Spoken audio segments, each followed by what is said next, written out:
అసెంబ్లీలో మళ్ళొక్కసారి బీసీ కపట నాటక బిల్లుకు ఆమోదం పొందింది. ఆ సవరణ కార్యక్రమానికి ఈ గవర్నర్ దగ్గర ఉంది. గవర్నర్ గారు సంతకం పెడితే పెట్టినట్టు, లేకపోతే అది పెండింగ్లో కథం వస్తున్న పోతున్న ఓ రామశిల్క అన్నట్టుగా అయిపోయినట్టే దాని కథ.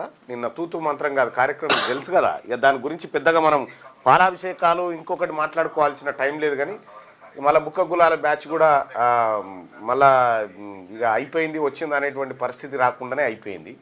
మొత్తానికి అఖిల పక్షాన్ని తీసుకుపోయి తేల్చిన దాని మీద సంతకం పెట్టండి, మేము జీవో జారీ చేస్తాం, 42% రిజర్వేషన్ ఇస్తాం బీసీలకు అనేటువంటి ప్రయత్నం కాంగ్రెస్ పార్టీ నిన్న అఖిలపక్షం పోయింది. ఇక అఖిలపక్షంలో ఓన్లీ బీసీలే, మళ్ళీ ఇంకోటి పోయేది లేదు, దాన్ని డిమాండ్ చేసేది అట్లా.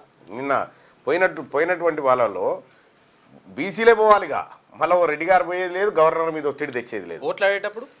ఓట్లు అడిగేటప్పుడు మాత్రం బీసీల ఓట్లు మాకు కావాలి, వస్తారు మన దగ్గరికి, అది కథ. 42% రిజర్వేషన్ విషయంలో కాంగ్రెస్ పార్టీ చిత్తశుద్ధి తేలిపోయింది.